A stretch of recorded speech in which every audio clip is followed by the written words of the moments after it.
भोला बाबा के एकटा अनन्य निर्धन भक्त 51 साल से लगातार कांवर लऽ कऽ बाबा धाम जाइत छलाह। एकटा दुर्घटना में पैर टूटि गेलै, जाहि से चलऽ फिरऽ में असमर्थ भऽ गेला, जाहि कारण से एहि बेर ओ बाबा धाम नहीं जा रहल छथि। अपना आप के कर्महीन बुझि रहल छथि, अपना दलान पर पड़ल छथि। मिथिलांचलक कमरथुआ सब कांवर लऽ कऽ बाबा धाम जा रहल छथि।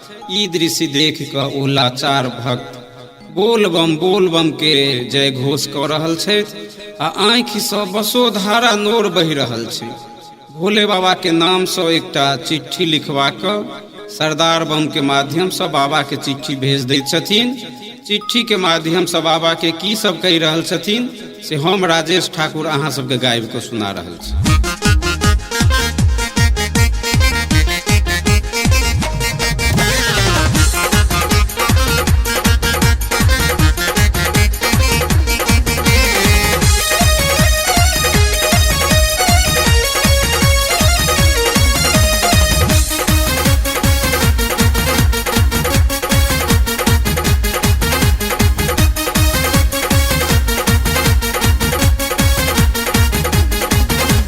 सुनू यो बाबा रही रही हमरा, सुनो यो बाबा रही रही हमरा याद अबैया यहाँ के।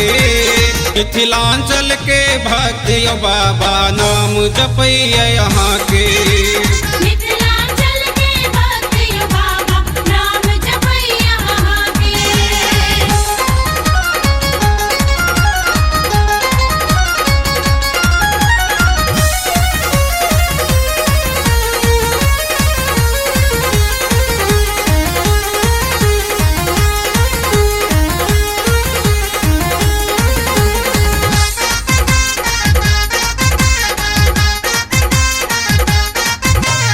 एक दिन सपना में यो भोला दर्शन हमरा देलौं, पैर पकड़ कऽ अहाँ के बाबा दुखड़ा अपन सुनेलौं।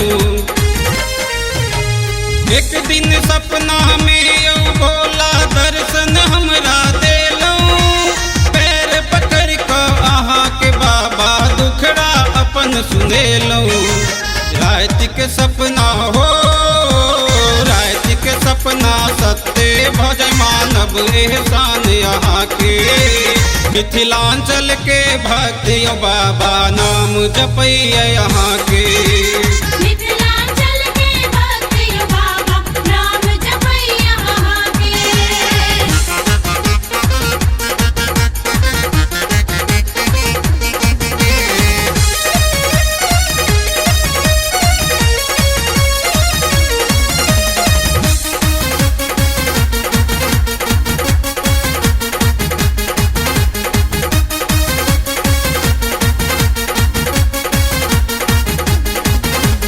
देवघर हम कोना कयाबू पैर के छिलाचारी, हम हूँ कांवर लऽ कऽ अब तो पड़ल मुसीबत भारी।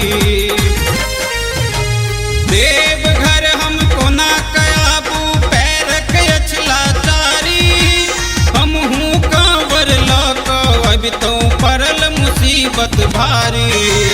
याद जे आबै हो अहाँ के यो बाबा करी गुणगान अहाँ के।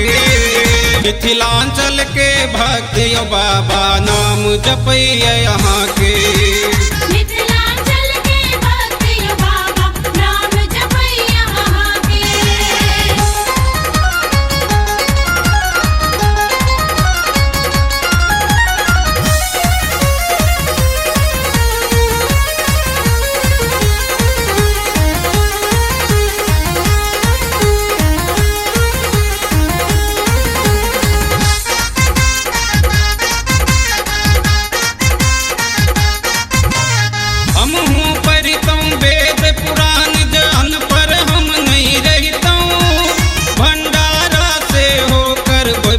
यदि निर्धन नहीं रहता हम हूँ परितौ वेद पुराण जान पढ़ हम नहीं रहता। भंडारा से होकर भवितौ यदि निर्धन नहीं रहता। कृपा तैयो कृपा तैयो करियो यो बाबा हम संतान के मिथिलांचल के भक्त यो बाबा नाम जपैया यहाँ के मिथिलांचल के भक्त यो बाबा नाम जपैया यहाँ के।